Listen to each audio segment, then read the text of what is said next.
Welcome to the December 1st edition of the PFF Forecast. We have a great episode here for you today. We're going to talk about the Week 13 slate. We're going to pick the lock of the week. Eric has some very interesting things to say about run blocking, and we might talk about that. We might even talk about the great superstore that is Target. Who knows? It's all ahead of us. Let's rock.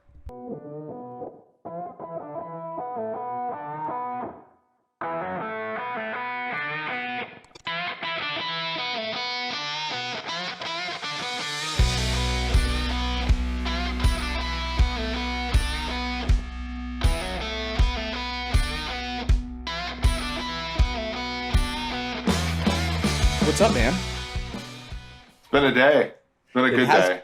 It has been a day. I want you to give a little summary, a tease maybe is the best word, for what I thought, so I'll give people behind the scenes here. This morning, and this has been a week. This morning I got a Slack from you that said, this might be, or maybe it was last night. I can't remember. It all runs together. I think this might be my favorite article that I've written for PFF. And I was like, oh boy, here we go. Maybe it's true, but maybe he's being hyperbolic. I read it. I thought it was awesome. And it has caused a little bit of a stir on the interwebs, but I want you to tease the people and tell them what they can find at pff.com if they go read your shit. Yeah, with Cyber 40, you can go ahead and read the whole article. Yes. So I was in a meeting with a team a couple weeks ago, and we were arguing about something else. Yeah, by the way, like anybody who thinks that like we're just making these things up in our lab somewhere is pretty funny. But I was just like, thinking about, we were sort of arguing about what was more fragile, running the ball, passing the ball. How many things need to go right for a passing play to work? How many things need to go right for a running play to work? Mm-hmm. And my thesis was always that like passing was the better thing. We've always sort of, looked at offensive line play, and I think that it's actually fairly plain to see that offensive line play has declined in the NFL. We're seeing a little bit of an increase this year with guys like Trent Williams and even like Creed Humphrey coming out of Oklahoma and so forth. But like offensive line play has declined in the NFL. The run game could require more out of linemen in 2006 when we first started grading games than they can now. And so like my entire thesis was the run game was not effective in large part. And this was due to, by the way, I also played when I was an offensive, I was a tight end, and when my offensive line coach saw a perfectly blocked play on the screen, you could see him swell up a little bit, and so like I knew like that was part of the shtick. So I'm kind of knowing that my thesis was always like it takes more for a good run play to be successful than it does for a pass play, especially in the trenches. And so I went out and looked and said, okay, let's look at how teams do with various sort of levels of success. And ultimately, like I went through the whole gamut of like 2 positive blocks, 3 0 blocks, 1 negative block. And the simplest story and the best story was when, there is 0 negative blocks on a play in the passing game. Passes do really well. 0.2 expected points per play. When there are 0 negatively graded plays in the run game, the run does even better. 60% success rate, 0.27 expected points added per play, which would lead the NFL in rushing, lead the NFL in efficiency. The problem is when there is 1, or more negative blocks on a run play, efficiency flips completely to negative 0.27 EPA per play, and this is on early down runs in the first 3 quarters of the game with no 2-minute drill, and a success rate goes down to 25%. So literally, the running game is when executed perfectly is better than the best offense in the NFL. But the moment that there's a negative thing that happens to it, it's far worse than the worst offense in the NFL. Mm-hmm.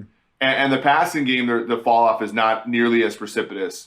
You go down to negative 0.08 rushing, which is actually like kind of like 0.08 EPA, which is kind of like rushing actually in the NFL. and about 40% success rate. And so, my takeaway was, well, this is why teams run the ball. This is why we've been told our entire lives that running the football matters. It's because when it's executed, when the coach gets what he wants, it's beautiful and it works. And the problem is, and this is, Ben Baldwin, our friend, writes for The Athletic. He's an economist. He I think summed it up well. It's like they understand payoffs. They don't understand probabilities, right? So the payoff for a perfect run, a perfectly blocked run is immense, but it happens about a third of the time. A perfectly blocked pass play happens about, 60% of the time or so. And the fall off when it doesn't happen is not as dramatic. So that's like the whole point. And a lot of people, didn't read the article, of course. Mitchell Schwartz didn't read it. He certainly had an opinion on it. People from, Ted Wynn from The Athletic, they all came at the ideas. And the ultimate idea was coaches run the ball because when it hits its ideal, it works. The problem is the reason the run isn't efficient is because it doesn't work nearly as much as they think it does. Well, and I mean, it's important to understand how, like, if you want to have a theory about it, go ahead, have a theory about it, but don't, the data says what the data says. And it's a fact. I mean, you don't have to look at football to know that people don't understand intuitively probabilities, like books and best-selling books have been written about this, like the one that there are a couple that comes to mind. Actually, you talked about Thinking in Bets by Andy Duke, which I think is a good book for anyone that like needs a basic explanation of like how people can think probabilistically. But even in Thinking Fast and Slow with Daniel Kahneman, it's a continuous theme throughout that people really struggle to understand probabilities that are associated with payouts. And I think what's interesting is you mentioned the offensive side, the thought process. And the defensive side, when a defense is perfectly blocked on and run on, the demoralizing feeling for the defense, I think also compounds, like as good as the offense feels about that, the defense feels equally destroyed. And I think that's further emphasis for why, you should try to do these things. I had a question though, to like extend past this, because I don't find it productive to argue about like the reasons. I found it more interesting to keep trying to understand more with data. Do you think teams can put themselves, I'm sure we can test this, but what's your hypothesis around teams putting themselves in a position to make more of their run plays perfectly blocked? Like that to me is the question. The question shouldn't be like, let's argue over the semantics and feelings of people. Let's try and identify, because a perfectly blocked run play is clearly very valuable. How do we help ourselves make those plays more advantageous when we do run the ball?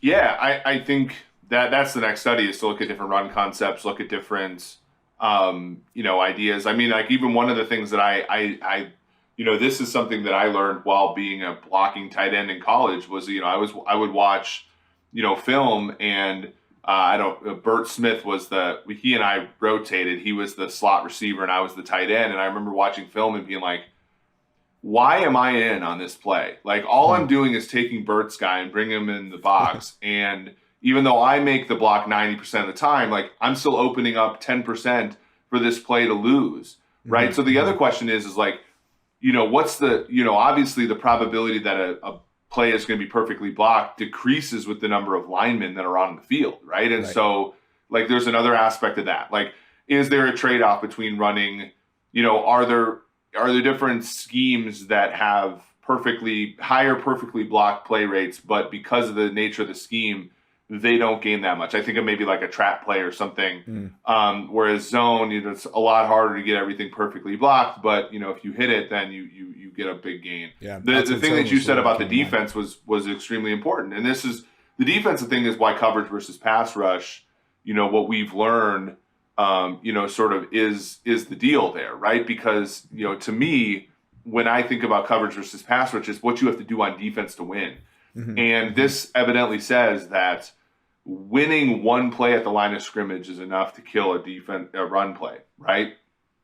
But sorry, go ahead, finish your thought. But winning a play at the line of scrimmage, if you're a pass rusher, is not sufficient to win consistently in the passing game, at least at the level that you need to. Because again, like let's say only 30% of plays are affected by a guy winning at the line of scrimmage, and of those plays, 40% are still successful. Whereas if you get one player winning at the line of scrimmage in the run game, only 25% of plays are successful, and the variance is lower. So like that I think is the whole coverage versus pass, or like defensive lineman versus coverage players theory, right? Like if you get an amazing defensive lineman like Aaron Donald, like he's going to mess up the run game. He's also going to mess up the passing game. But if a team is a lethal passing offense against you, they can abandon the run where he's going to kill them and he can rush the passer. But ultimately, his pass rushes are only as good as the coverage behind him in a lot of cases. Right. Not every case, obviously. We know that pass rush can screw up an offense. But, like, you know what I'm saying? So, again, this isn't to say one or the other. This is just to say this is why we're seeing some of the results we're seeing, which is, defensive linemen versus coverage players.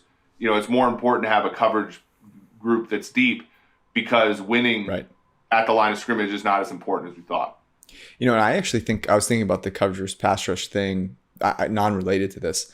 And I was thinking about like why it's received so much negativity, and that's not productive towards like increasing the knowledge of football. And I actually think if you just, instead of talking about like which one matters more or which one doesn't matter, if it was just like, hey, it turns out both of these matter a lot, and you started there, you would make a lot more headway. Because I think for a lot of people, the reason it was so abrasive to them is they'd always thought, well, pass rush is just so much more important. And obviously we've added nuance, as you mentioned, with like, it is so the pass rush, the coverage is so fragile. And that's why maybe maybe you need to invest, you need to spread the wealth more across the coverage unit. Whereas in the pass rush, you can have a dominant pass rusher, and that explains some of the inequality from a payments perspective. The other thing that comes to mind here is the value of a singularly talented run stopper where you don't have to dedicate as many bodies. Because as you mentioned, like if you're from a defensive perspective trying to think about, okay, I need to win one, but I want to win once at least with as few resources dedicated, right? Because if you look at the defensive side, it's like, okay, if I bring in 4 linemen and I dedicate an extra person in the box, I then expose myself to a passing play, right? Which we know is, you can just get gouged on. So is that plays into this as well, where you think about the construction of your defense and how you try to get one thing, one block blown up. I think one of the reasons that, so I think about the probability thing, and I think actually betting is a good analogy for this. Everyone loves parlays. And the reason they love parlays is when you hit one, it makes you feel really good. When you see it on Twitter and you see someone who hit like a 17 parlay, you go, man, I can feel that. Like, I know what it would feel like to win like $8,000 on a $100 bet. And that would be fucking awesome. But there's a difference, which is for me, it feels like there's no cost associated with spending $10 on a parlay. In an NFL game, you don't have theoretically unlimited bets to make, right? You're going to run out of time and run out of plays. And so you have to be strategic with that.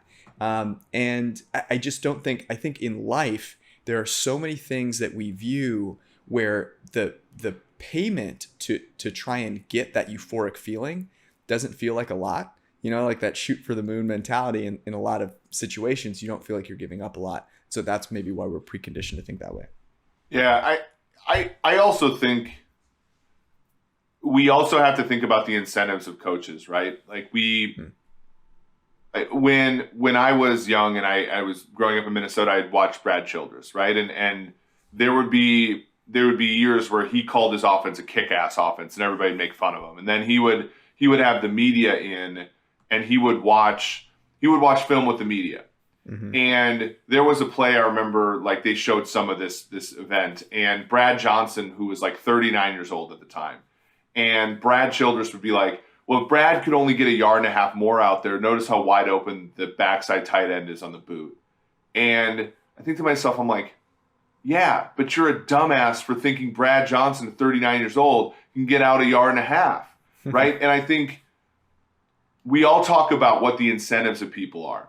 And I think the pragmatism necessary to say, look, like this is amazing if it works. Like you and I were both teachers, right? Like if you were to go in and say, I'm going to teach calculus by epsilon delta to all the students from the very first day, because that's the best way to, like, if a kid in high school can learn the calculus this way, then they're going to be professors someday, and that's amazing.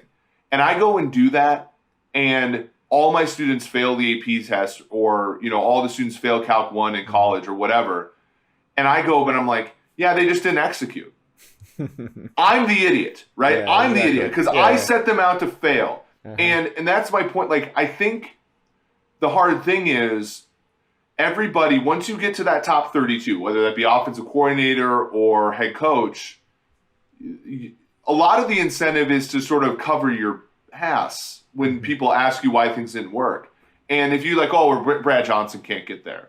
And it's like, I ran a great play. Look how wide open this guy, Brad Johnson, can. Well, no, you're kind of the one who's not doing it well by setting this up. And I think the run game, the variance is so low. Like if you look at the distribution in the article, Cyber40, PFF.com, the variance with running is also confined. And all being positively blocked up does is shift the distribution over to the right. The thing with passing is there's still that spike at negative EPA, that it's incompletions. And I always think about like Joe Thomas can block the hell out of a pass play, but if Brandon Whedon's throwing the ball to Greg Little, it's still going to be dropped, right? And so I think that the variance, we don't like that. We like the controlled, and we like being able to pass the buck on to execution of other people, right? And we all know people who are like that. And I think that's creeping in too, right? It's creeping into and saying, look, I drew up the right play. I drew up the lesson plans at school. I did all these things, and the people who I put under responsibility didn't execute. And we never look back at what the base rates are for execution. And in running the ball, the base rate for having a perfectly blocked play is like 1 in 3 on early downs. And so if you continue to call that, part of the problem is on you for either not increasing the base rate or ignoring it altogether. No, that's interesting. The teaching thing is interesting because you see that, not to get on like a huge tangent because we could do a whole podcast on teaching, but it's so true. Like you look at our education system, you go talk to teachers and you hear that repeatedly. Like it is the kid's fault all the time. And one of the things like Teach for America, which is what I did out of school, a lot of things that are wrong with it. But one of the things that they did a great job of, and I hear it a lot of high performing schools, I heard a lot of high performing schools was, if it's not working, it's not the kid's fault. You can't have that mentality and succeed. It's the same if you're building a business. Like if your product isn't selling, it's not the customer's fault. It's your fault. And you need to go do the research and understand why it's not working. And that was something that I know we both faced. I think that's a great analogy. Go read the article. It's on PFF.com. As Eric mentioned, Cyber40 is the promo code. You get 40% off. That's just a taste of what you get. Obviously, you get all the betting tools, the betting dashboards, which we are about to use here on this beautiful podcast, the player props tool, the best bets tool. I cannot tell you as you go down the stretch and head towards the Super Bowl how useful all of that is. And it's getting better. All of those tools are improving week over week. So get involved now. Keep that 40% off for the whole year. You can get all of that stuff. Literally everything PFF has to offer for one payment of $120 for the entire year.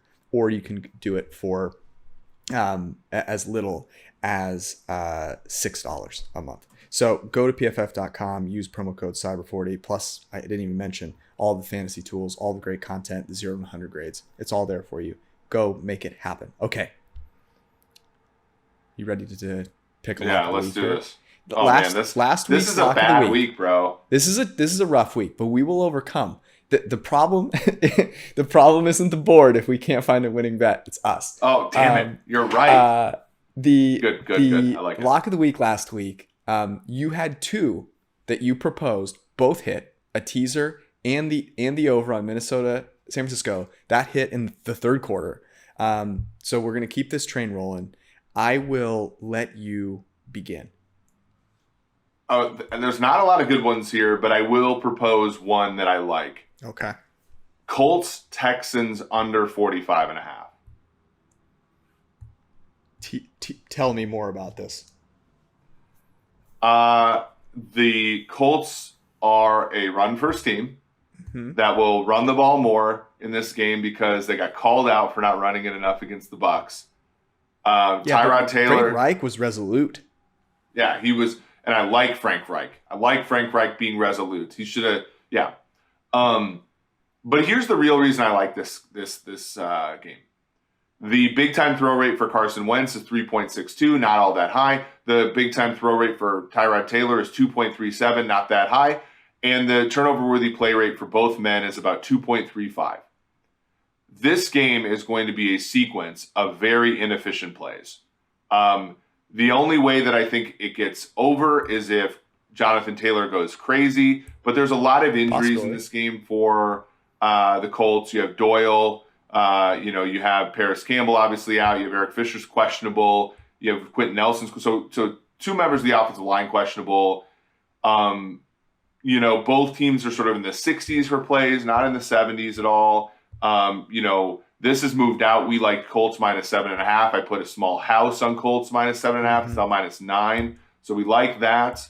I like under just because I think from the divisional game aspect of this game, it's going to play closer than people believe. Second matchup, I believe, between the two teams. I think the only leak here is the Colts. If you think about the Colts, if they finish that Monday night game against Baltimore, they finished the Titans off, at home when they had a 2-touchdown lead, and then they beat the Bucs. They're 9-3 and sitting pretty in the AFC, and instead they're 6-6, making all of us who bet them under after all the tumult, in July and August, a little bit less sweaty, but certainly still sweaty. So I like under here. I just think, that's the best play for this one. And it's one of the better ones of the week, weirdly. Okay. I have an over that I like. Oh. Last week, I came very close to ending a miserable cycle in my life, and in our lives, actually, betting the Falcons. They let me down again. They covered against the Jaguars, and that means that I am morally obligated to continue betting on games in which the Falcons are playing.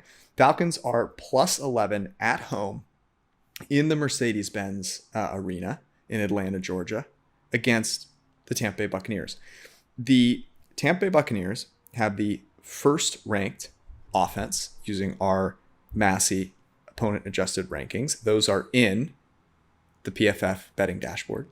The Atlanta Falcons have the 31st ranked defense. The total on this game is 50.5. The last time they played, it closed 52. The final score was 48-25. I know that Antonio Brown is not playing in this game. And Calvin Ridley also. Yes, that is an issue. Absolutely. However, I like the over. Okay. I actually what has killed us more in the past? Falcons ATS or Falcons overs? Eric, I'm trying to have faith in the future and not. No, but it's a good point. It's a good point. Like the Matt Ryan this year doesn't even have a 100 passer rating when clean. It's not good. No, it's really not. Let me tell you how bad it is. This is how bad Matt Ryan's been. I play in fantasy leagues where you play two quarterbacks. So quarterbacks are incredibly valuable. Matt Ryan is a free agent. Taysom Hill was picked up off waivers for a king's ransom in free agency budget. Matt Ryan lays just sitting there on the waiver wire. Anyways, I have a few more. Take me to your next bet that you like. Okay. That I'll go. I'll consider that one. Man, I want to get hurt again, so it's certainly on that playing field. Okay. Here's one. Actually don't. Okay, all right. Ravens, Steelers under 44. Oh, wow. You are just – the sweat machine is in full force here. Yeah, I got another one that's going to be sweaty that I don't even think you're going to – I don't need to work out. I just need to bet everything that you're betting. I think you're going to laugh off the next one I have. Okay, here's my thesis on this. I know the Ravens are third to last in the NFL in yards per play allowed. Yeah, it's bad. But I think that's actually good for the under, right? Because I think the last thing you want is the Steelers just being shut down and punting from their 20 and giving the Ravens decent field position all the time. Both of these teams, George, are negative EPA run and pass. Yeah. Isn't that crazy? It's nuts. I actually think that John Harbaugh deserves to be coach of the year for having this Ravens team at 8-3. This Ravens team's bad, George. They've been banged up all year too. Yeah. I'm not saying they're bad. I'm not saying they're poorly constructed. I'm saying once Ronnie Stanley's out for the year, Marcus Peters is out for the year, Calais Campbell's injured, Bozeman, your center, goes out in the last game. DeShazer Elliott's got on IR. They just don't have anything to work with. And last week, they won a game where their quarterback threw 4 picks. By the way, Green Line had under on that game. Not, we also had Browns plus 3.5, which was rough with that last field goal. I think 44 is too high for this game. And I think the Ravens give up enough, but it's going to be field goal stuff, right? I think this game is going to be a kind of a field goal fest, and the Ravens come out ahead, and the game goes under. Here, I'll give you a couple of data points that align with that, despite the fact that this is a buying Lamar Jackson that is low. Yep. This shocked the hell out of me. Ben Roethlisberger has been really bad this year. We're the lowest graded quarterback in the NFL. Yet, his pass rating when clean is 98. Lamar Jackson's is 91. I know. And I know that he had a bunch of interceptions last week, and that's probably the reason why.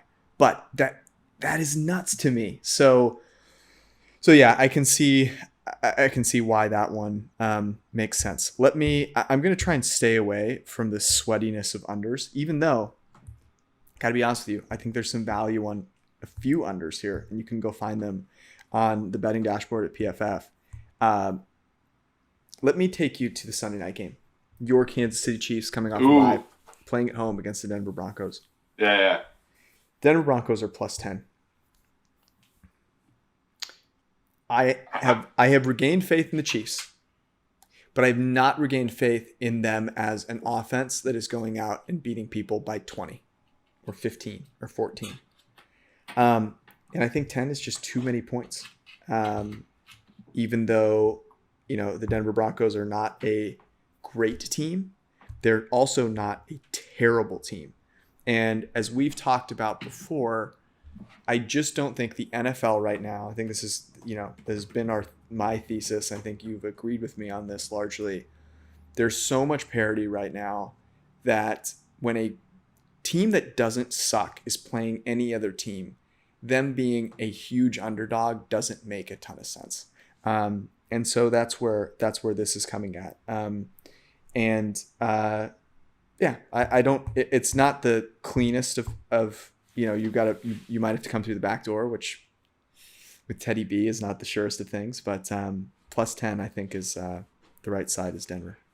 Bro, you know what Teddy Bridgewater's against the spread record is in his career? In his career, I do not. 42, 18, and 1. Wow. This is. I mean, they're 6-5 this year. Straight up, right? No, ATS. And ATS. The real record is also 6-5, but yeah, ATS. So it's interesting. If you look at the Chiefs, they have covered both of their last 2 games, and they've won them by 10 or more. And that's where I think the trap is, right? And you guys, I listen, I read the comments. I know I'm a Chiefs bobo, but I can't do it this week. Like I can't. This is a trap. This is the largest. So I'll be the first to say, like the Chiefs this year, this has been the least impressive Mahomes year. I don't even think it's close. Mm-hmm. And this is the first time all season that the Chiefs have been favored by double digits, right? Mm-hmm. And so, and this is, I think, the first time they've been favored by more than 6.5, if I'm not mistaken. I love the Chiefs in a situation where they're laying 2.5, and I can like bet alternate lines at plus prices. Like I like that. They were favored by 10.5 against the Giants. This is the second. Yes, yeah. So okay, so sorry They, by the way, did they cover that game? No. Okay, and this leads me to my bet on this game, which is under 47.5. I knew it was coming. This is people actually, people will say what the hell, and like how the Chiefs offenses play. If you look at the Chiefs schedule this year, they've been for the most part an under team. First 2 games of the year go over. The game against the Chargers at home actually went under. Mm-hmm. Then their game against the Eagles and Bills went over. And then since then, Washington football team under, Tennessee Titans under, Giants under, Packers under, Raiders went over by 2 points, and then Dallas went well under. Their games have been slugging out. I think the Chiefs win this game, but I think it's more of like a 23-16, 23-13. We had this game last year. It was in Vesco Field a Mile High, but it was basically 23-16 was what it ended, right? Chiefs didn't cover that number. I don't understand what the difference is between this Chiefs team and last one's, other than they might be a little worse. And they couldn't cover these big numbers last year. I don't think they can cover them, but I also don't think their defense is that bad anymore. And you're getting a value here because look at this. If you look at yards per play allowed by these teams, the Chiefs are 32nd in the NFL. The Denver Broncos are 20th. You talk about the Broncos defense, everybody believes they're great. Traditional metrics hate them. But if you look at the PFF opponent adjusted rankings, the massy ones you're talking about, Chiefs are 11th defensively, Broncos are 16th. They're getting better, they're grading better, and those reflect who's playing now, by the way. So those are opponent adjusted and adjusted for who's actually going to get the snaps for the team. So that 11th place is ignoring the Sorensen snaps or reducing them because he doesn't play as much. And so I think you're getting a value here at 47.5 at under. Yeah, I know it's hard for the Chiefs. You'll go under that, but I actually kind of like this under more than the others that you've offered. As tough as it is to go under on Mahomes at home. Before we get to the rest and we pick our lock of the week, our friends at Fantrax are the best place to host your fantasy football league or hockey, basketball, whatever it may be that you are playing from a fantasy perspective. Fantrax League Manager, it's the most customizable. It has a fantastically easy to use, wonderful user experience, and rich platform. It's a great place to host your leagues. That's why PFF does our leagues on Fantrax. The customization goes on for days. So no matter what you think you want to do with your league, you can do it at Fantrax. And if you go to fantrax.com/PFF and sign up there, you will be eligible to receive a signed jersey that a few lucky fans will be getting from our friends at Fantrax. And of course, you're going to place some bets. You're going to sweat it out this week. You need to make sure that you're sweating it out on DraftKings and the DraftKings Sportsbook app. The DraftKings Sportsbook app is the official sports betting partner of the NFL. And here's the deal. If you use promo code PFF, new customers who bet just $1 on any team to score will win $100 in free bets. That's very, very simple. And then you can take that $100, you can place on all the player props, you can distribute, you can win a ton of money. And if you happen to be in a place where you cannot bet legally, DraftKings still has you covered. You can play DraftKings Daily Fantasy for huge cash prizes. Plus, there is a free shot at $1 million in total prizes when you enter your first deposit at DraftKings. So download the DraftKings Sportsbook app now. Use promo code PFF. $1 on any team to score. Get $100 in free bets at DraftKings Sportsbook, the official sports betting partner of the NFL. You must be 21 or older in Jersey, Indiana, and Pennsylvania only.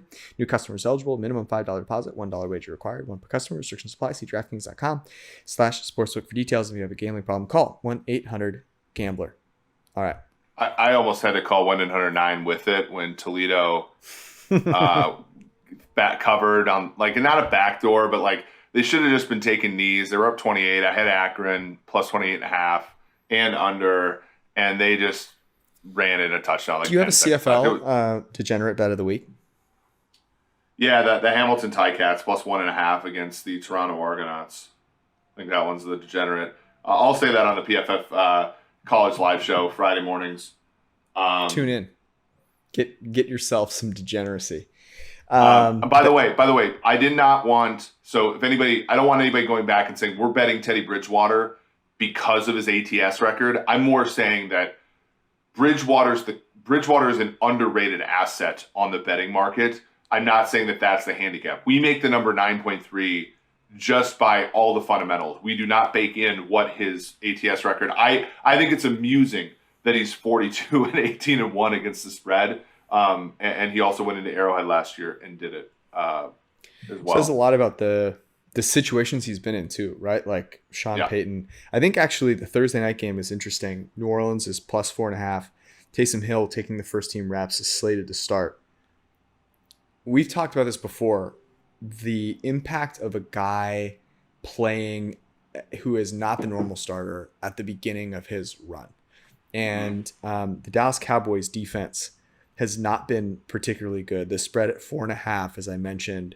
New Orleans is at home, 4.5 point underdog. And you know, defensively, the Dallas Cowboys, despite all the interceptions that Trayvon Diggs has, despite the fact that Micah Parsons is the defensive rookie of the year, they're 23rd in our opponent adjusted defensive rankings. And so you look at that, and you also look at the New Orleans Saints. They haven't been super impressive lately, but they're coming off of long rest, as the Cowboys are. The Saints were pretty banged up. This gives them a chance to be a little bit healthier. They've played the toughest schedule in the NFL so far. That's a good point. Could be a little value there, but that's not the one that that I actually. Trayvon Diggs, by the way, no PFF coverage grade above 60 in a game since Week 3 against Philadelphia. He has given up 728 yards through the air. He has a worse grade than still. I believe so. He's the worst grade, a worse grade than Brashad Breeland, even though Brashad Breeland's obviously terrible. Like that's it's a pretty interesting one. You bring up a great. Brad Spielberger said this, and I thought it was great. Taysom Hill had 2 wins last year against the Falcons. Those were Dan Quinn engineered defenses. I know he was fired. They were Dan Quinn schemes. Dan Quinn scheme on Thursday night. I like it. Okay, here's my last one. The Philadelphia Eagles are going to New York to play the Jets. What an awful game this is going to be. Total of 45.5. I don't know if you've watched. I know you've watched the Jets recently. The Eagles was not the most impressive display against the New York Giants. Under 45.5. The Eagles are going to do exactly what all their fans want them to do, which is run the ball. They will probably be able to do that against the Jets. And it's a low score. Yeah, part of me hates this because of how well the Eagles, when you look at some of their games when they blew out Detroit, they got the over by themselves. When they blew out the Saints, they got the over by themselves. So there are aspects of this that scream, that are not great, from the Eagles could do this all by themselves type of thing. I think Robert Saleh is a good defensive coach. I know the Jets have given up a lot of points. They were fine last week. The other thing is Hurts is questionable with an ankle. Kelsey's questionable with a knee. They're banged up, and they're not that good. They have 0 expected points per run, 0 expected points per pass.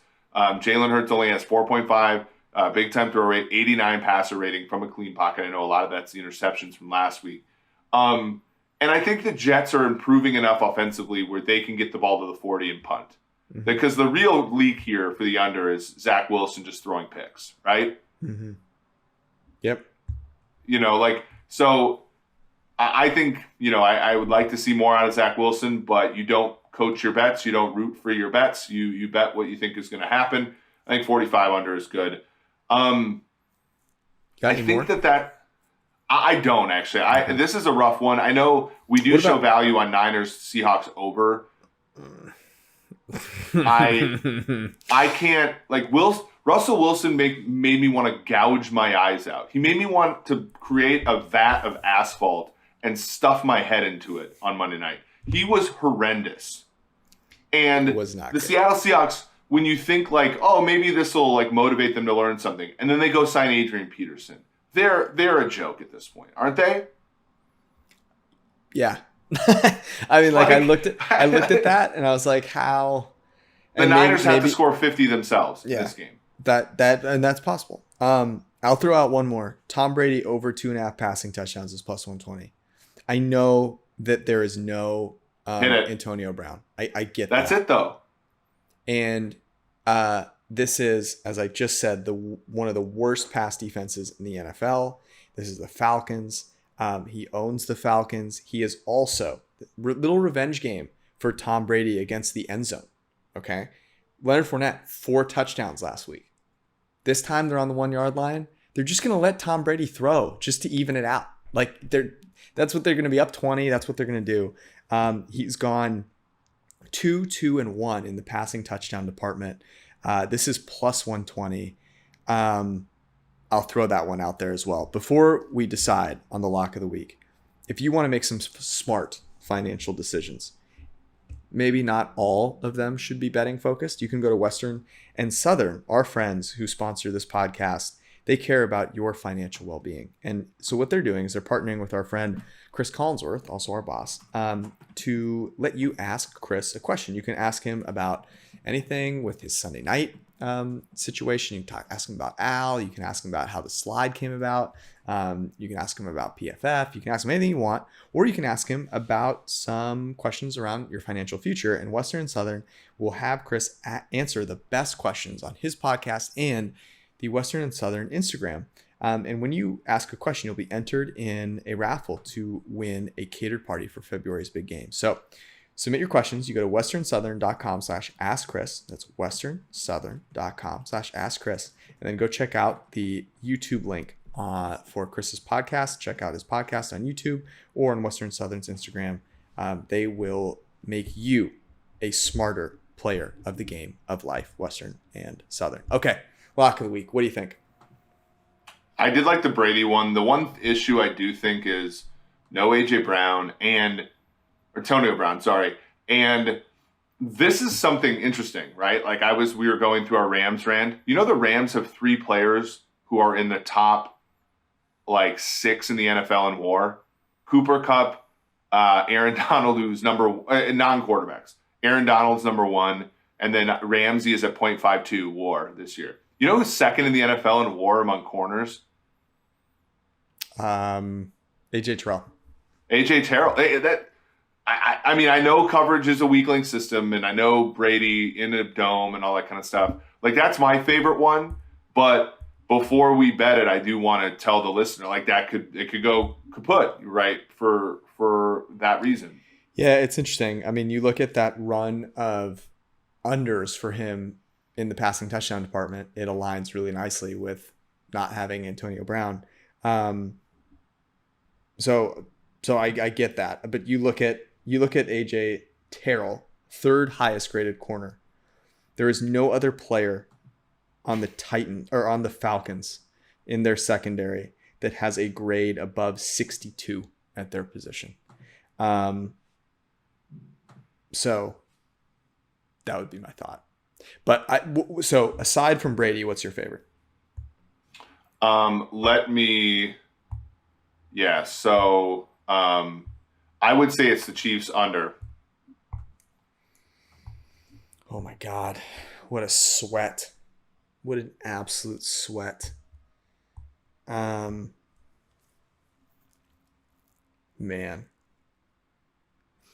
Well, you guided us to the promised land last week. I'll let you be the deciding factor. I like both. I'm happy. Let's go Chiefs, both. Broncos under.